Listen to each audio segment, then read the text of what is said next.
folks. Sometimes everything's not better down where it's wetter, under the sea. I'm Dan Casey, and this is Sagas of Sundry, Quests and Answers.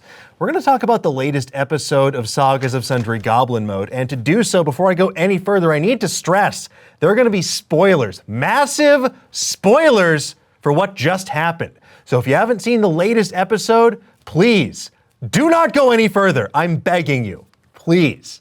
Okay, with that said, joining me as always we have... Danielle Radford. Amy Vorpahl. And I'm Jason Nguyen. Yes, aren't you, Jason? Look who's back at the table. Yes, I guess we'll allow it. Yeah, it's a little awkward seeing as I'm dead and all, you know. You sure are. Yeah. Sure are, buddy. Listen, that was crazy. Yeah. That was crazy. Yeah. Yes, that was crazy. So I let's... did have it in my notes though to that Murder Jason? Tippy would die. Yeah. Was that really? No. Scripted alert. I was like, that's brilliant, by the way. No, are you kidding me? Every episode after, you don't know this, but after every episode, Amy comes to me and says, we gotta kill Tippy. I don't find a way to kill this He's gotta guy. go. I don't blame her. He's got to go. No, there was almost zero of that. I could have predicted it or planned it in advance, and I don't know if that shows on my face if anyone's watching the video. But, Yeah. severe thinking brain, and then the other thing that goes through. This is what it feels like. I'm going to paint what it feels like to Please. kill a character. You are simultaneous. You're like the tiny, like 7-year-old boy in like a Game of Thrones scenario where there's this bad guy who came and harmed your family, and your dad goes, "Well, you've got to learn how to do this someday," and hands you the sword to decapitate the guy, and you're like, I'm just a kid. Like, I can't do this. But then the dad's like, no, you must. Like, there's no one else, actually. And then you go, I am not ready. And you're both of those people in that moment as the dungeon master going, I couldn't, though. How could I? And then the other part of you is going, well, no, you have to. Like, there's not another way around this. So I'm having this dialogue with myself. No, it's something that I appreciate about you as a storyteller, and also just like, the act of the collaborative storytelling that is D&D or playing a tabletop RPG is that actions must have consequences. Yeah, actions must have consequences. 100%. And y'all's roles were saving you for the most part. Like, you could tell that none of you were out of harm's way, and at all, ever, like never. You just weren't. And all of you, for lack of, you had some good roles, some middle roles, some bad roles, and then it's just like, well, if you're gonna make a big splash like that, nothing felt low stakes in this episode. Yeah. No. Like even the smallest decisions. I was tense the whole episode, and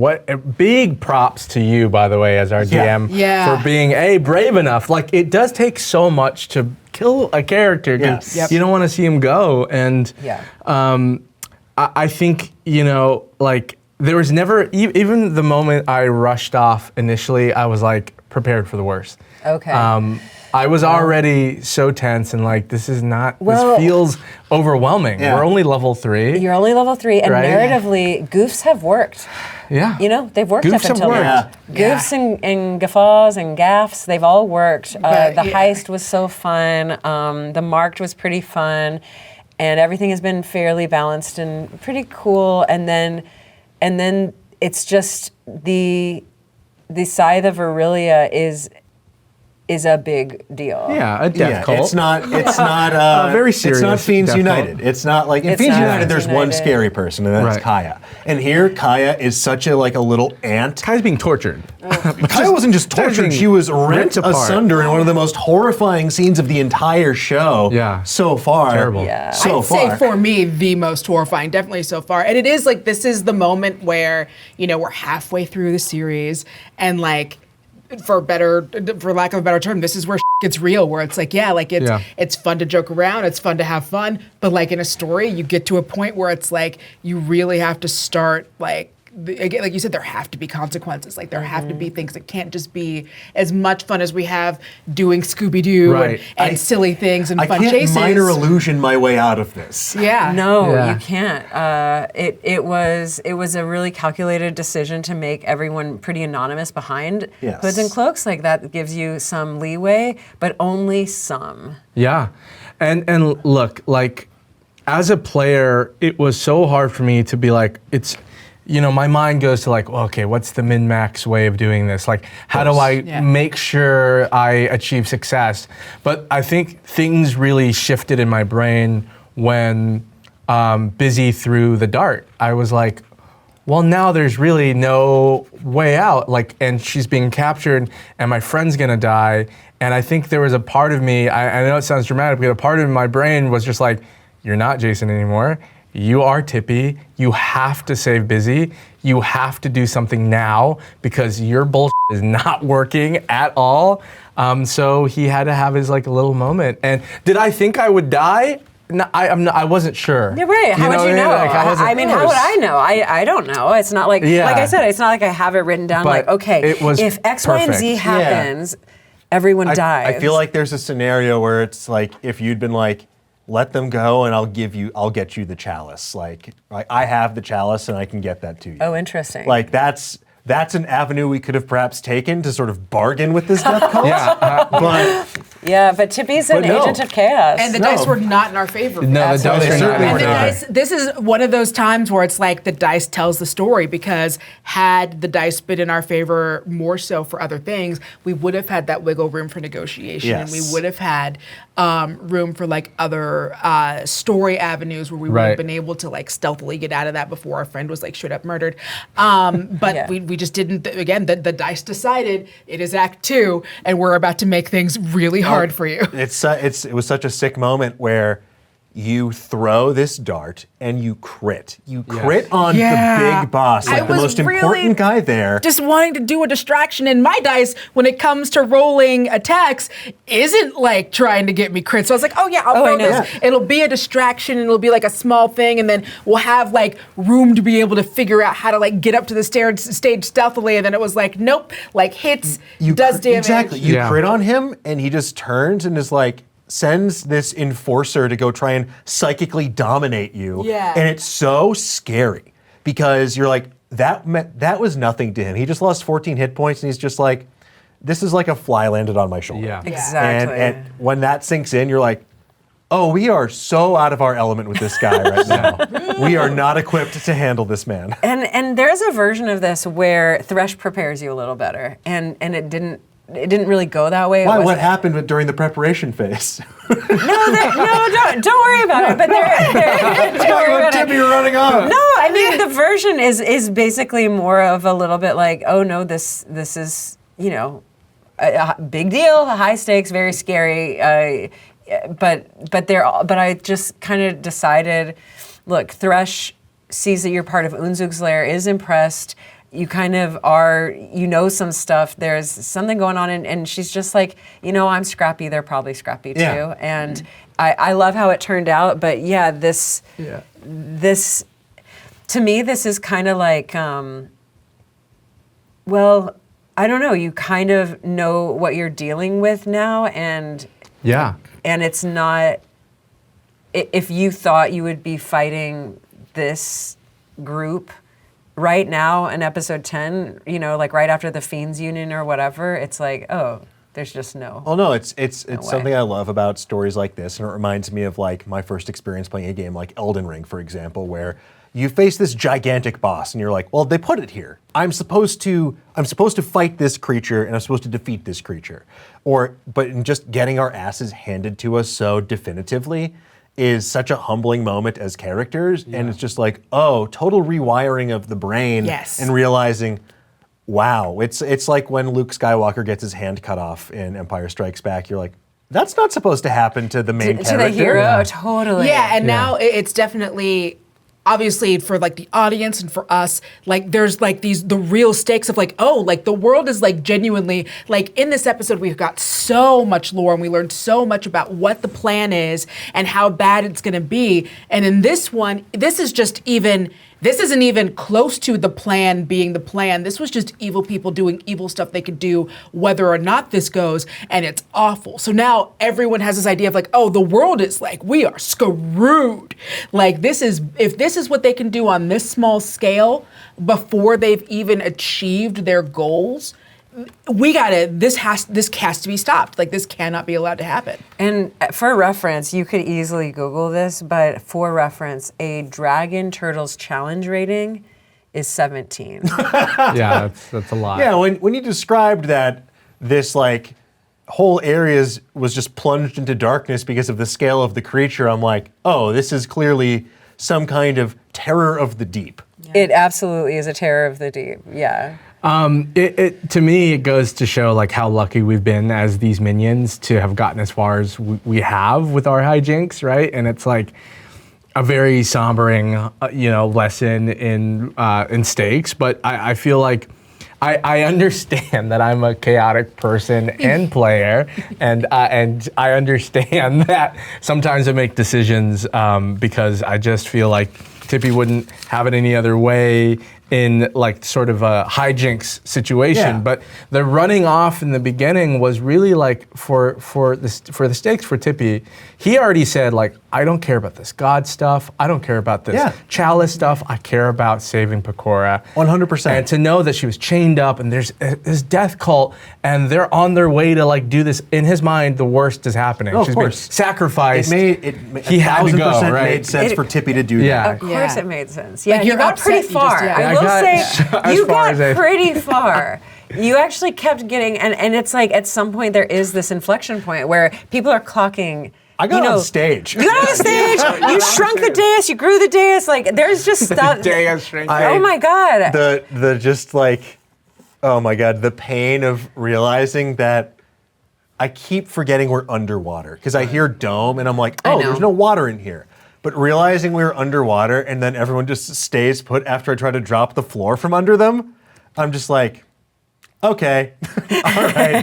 I wasted I just got level 2 spells I and know. I blew it. I think that's where you as players and characters were, which is like, okay, I'm going to try this cool thing. Oh my God, like that couldn't have worked even like further from what I meant it to do. Right. Oh, okay, I've got this other cool thing. Absolutely not. And it's not that I built this, if I were to say what the CR for this encounter was, it'd be too much. Like, you don't put a CR 17 monster anywhere near. We're not meant to fight our way out of this. Right. No, 100%. But it also is like at every point, it's like, well, these guards. I don't know. It was a risk. It was such a risk we hit to so many plan speed this bumps out. that, like, Yeah. literally each of us on our way in beefed it somehow. Yeah, absolutely. Yeah, your seahorse catering manager. I can't wait until Varsish comes back Varsish. and tries to find Pizzy. Busy. Oh, wow. So I had to step out. And Why? it What was, happened? I don't know, just a little thing called under the weather.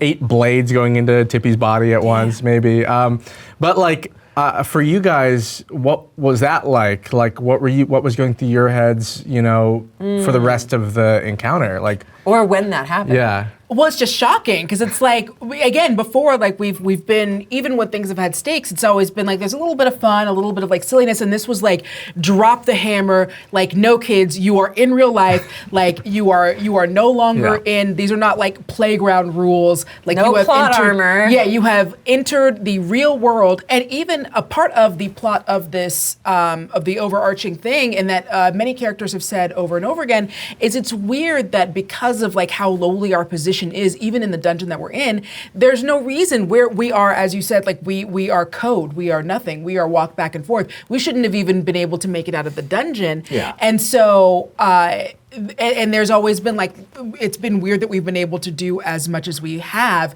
And I think now like we've brushed against what in universe has already been so weird.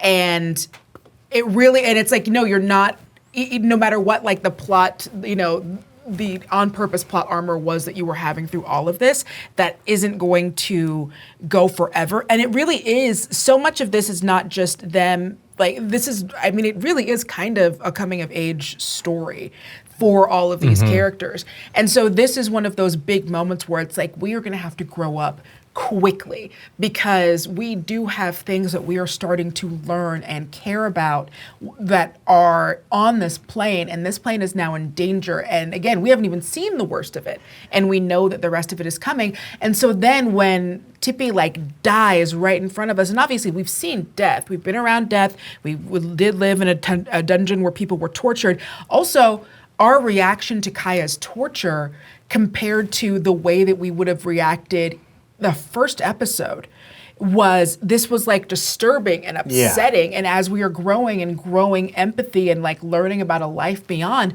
we didn't like Kaya. We don't want, and we even joke like, yeah, oh, you can kill her, that's fine. We didn't want that to happen to Kaya. That was like genuinely disturbing. That's what Thresh said. They may be one step ahead of you. Yeah. For me, I mean, incredibly well put, especially with that parallel to episode 1 where we conducted the exit interview on people being tortured and left them on the rack as we left Unzug's lair. Oh, right. And this was visceral in comparison. Like that felt like Looney Tunes, like in episode 1, in terms of like, if you think back and compare it, compared to what we just witnessed, it's just truly wild. But for me, when that happened, it was just, I went through like all 5 stages of grief where I'm just like, I'm shocked. I'm like, I can't believe what's happening. I'm angry at Jason for making this decision. He took you away from us. I'm like frantically looking through my spell sheet to be like, what spells do I have? How can I interrupt this? What can I do? I don't have that level of trickeration up my sleeve. And then I'm just accepting that he is dead and trying to be like, okay, because I'm like, can I get his body out of here somewhere? Busy's still in chains. Pecora and Crandall are still in chains. I have not been discovered yet. I don't know what to do. And then it was honestly the mechanic of the chaos with the death frenzy. If we didn't have that, I don't know. I was like, okay, the best I can do is to try and hope to get Busy out of here alive. And we will try and figure out a way to rebuild or rescue Tippy at a later date. Like we'll try to find his corpse, assuming it doesn't get. But when you say like, oh yeah, they're feeding corpses to the giant murder monster, I'm like, okay, well, I got so worried. Yeah. Back there, I was like, they're doing what to the corpses? yeah. Yeah. So you're now Chippy, and you're gonna be Dippy, and Chippy and Dippy. I don't think I've killed a character like this. You know what I mean? Where it's just, and it reminds you that like, well, I've thought about this many times in my life, how a verb can be, it's so short. It's like, what, 4 or 5, maybe 7 letters or something. And that's it. And then that's the verb, like die, you die. Mm-hmm. But it's bigger, like it should be more words, or it should take longer to say that. And like being the person who's like, yes, you are dead. It's like, excuse me, like we don't have like a 24-hour song to sing, that means that. It's like, oh no, it's just, you're gone.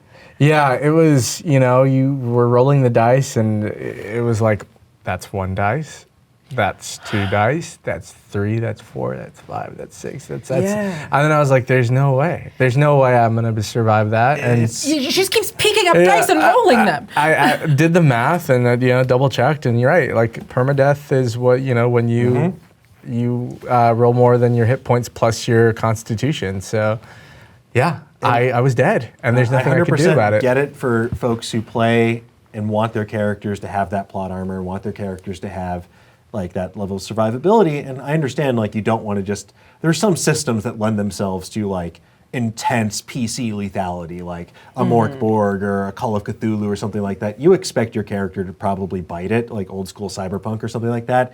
With D&D, like you're this hero of legend, like you expect them to kind of survive to live another day. So when a character finally dies, it has that like visceral impact, especially after so many episodes of seeing Tippy's growth. To see it just like cut short like that in this episode is just like, It's shocking. It's Yeah, very that shocking. was brutal. Which was wild because we kept making jokes before that happened. I don't remember if it was in this episode or in the episode previously, but we kept making jokes. Oh, it was in the previous episode, I think, where we would keep making jokes about like, oh, I don't know about what, you keep mentioning like alive things. I don't know what alive things are. Yeah. We're dead. And like joking like, haha, we're dead. Tippy's alive, but we're dead. He. And it's like, Tippy's dead and we're alive? Like that weird inverse of like that feeling. Yeah, this was definitely going through that joy of coming through and crossing the plains and being hugged and embraced by magic and leveling up and discovering light all of and these, many colors. these new things about ourselves. And then, in the end of this episode now, everything is just like dark and uncertain and scary, and we had all of that hope. We had a magical girl transformation, for goodness sakes. Yeah. And now you're carrying your dead friend's body going through down a water slide a sewer? with my buddy's corpse. Yeah, the whole thing about Earned Curve Fathom is that it once was really special and magical and like used for good, and then you get the Scythe of Aurelia inside it, and it just becomes toxic pretty quickly. And what's fun about the visuals of being underwater is that,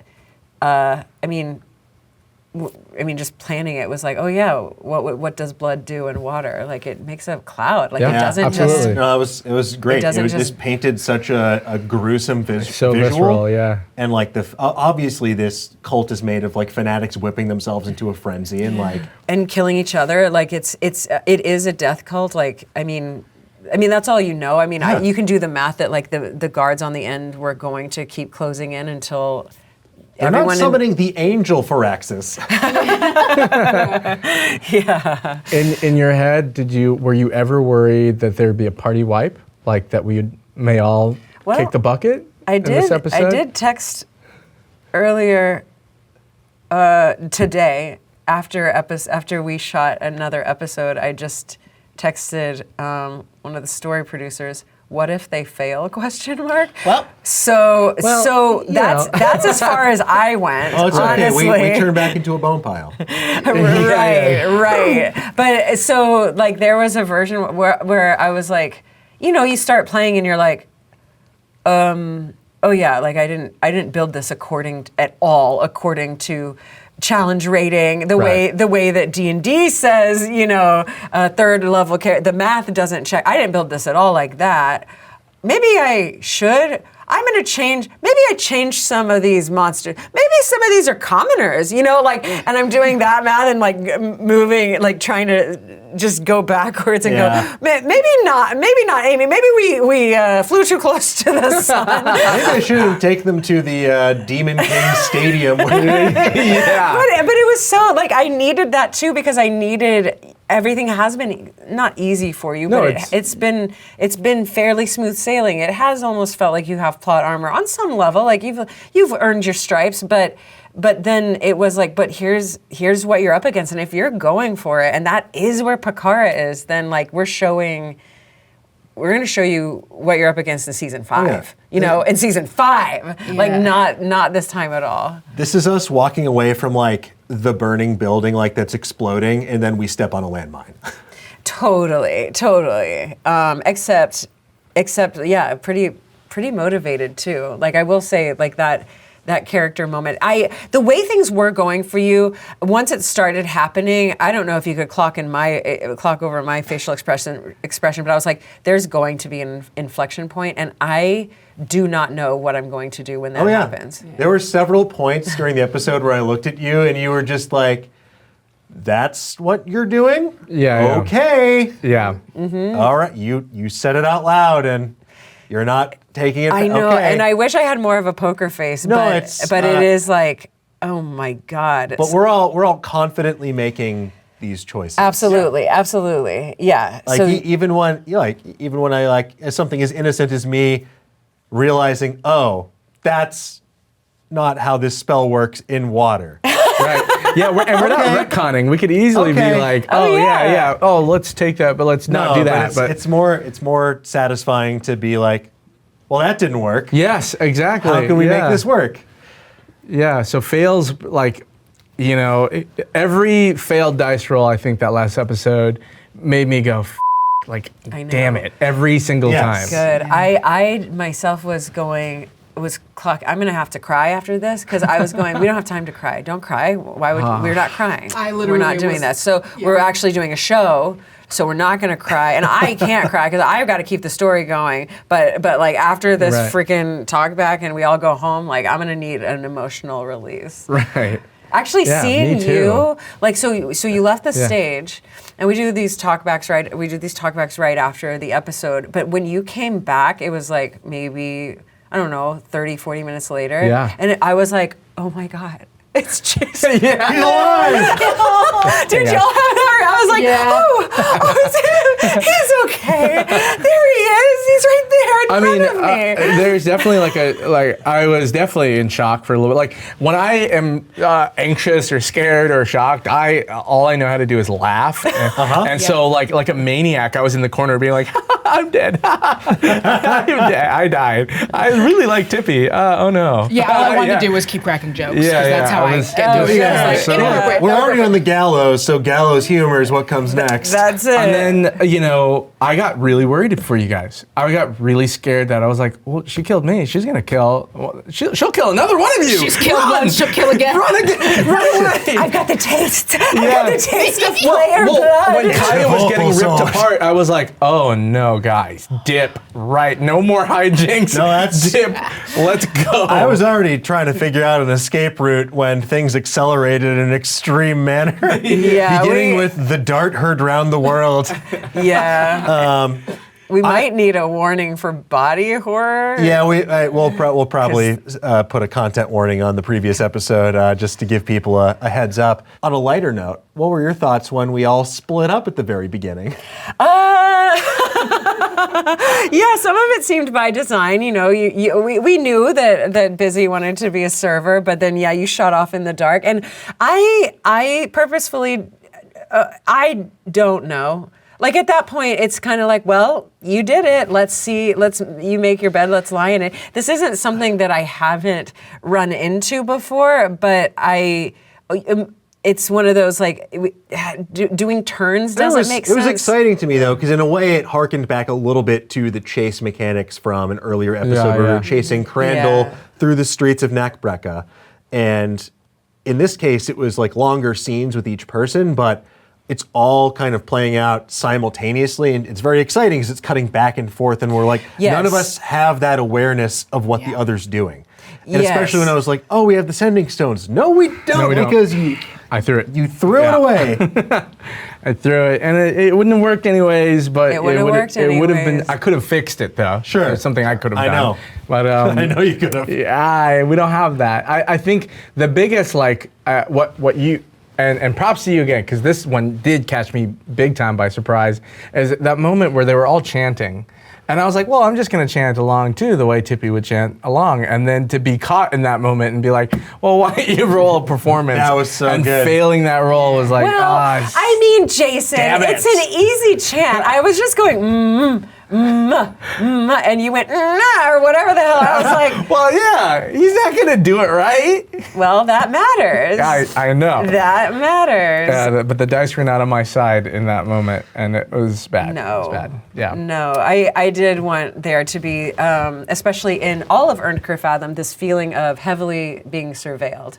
Almost like the KGB, or like you're like surveilling even your neighbors and people you love and going, is everyone saying the right thing? Because Scythe of Aurelia is no joke, and even day-to-day activities are going to be like, well, are we behaving correctly? And so, especially in the Abysseum, where everyone knows what to do. Yeah, you're going to be. I saw fish there last month. They were great. Yeah, you're going to be clocked. What was your plan when you were throwing the dart? Was it it really was to create a distraction? Like, what was the follow-up in your head that was going to happen after? It was Busy was so upset by what was happening to Kaya, and even with all of the joking about, oh, Kaya can die, whatever, it was really upsetting and like just viscerally terrible, and I just couldn't stand watching it. So it was a thing of like, get him to stop doing that. Plus also, than her arbitrarily pointing out people to get, like trying to save any more people from being arbitrarily killed. I'm like, if I throw this, then like maybe it'll just be just enough for him to be like, what is that? Let's go find out who that is. I didn't think he was gonna automatically know it was me.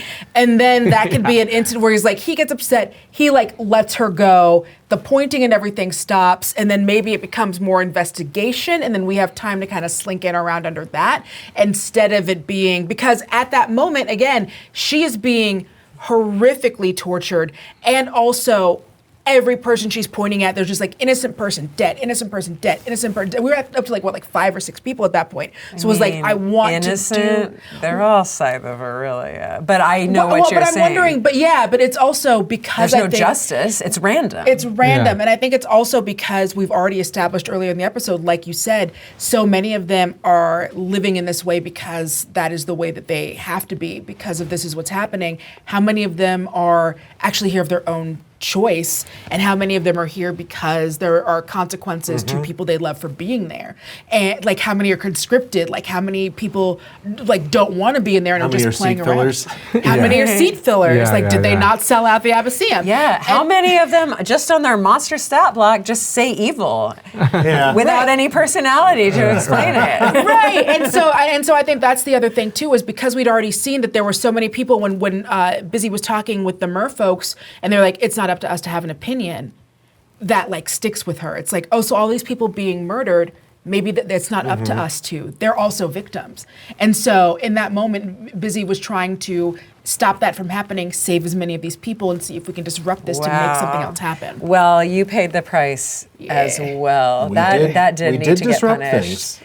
Yeah, and I don't know, I use sleight of hand many times for like, to see if someone notices, like sometimes your spells that being cast, you need to do something. It's another version of stealth, but it's also like, yeah, you threw the dart, let's just see if you were able to hide that you threw it, even in this vast audience of people.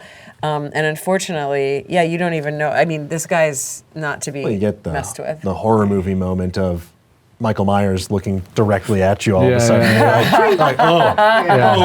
He noticed we got jump from scared the stage. Yes. He's like, you.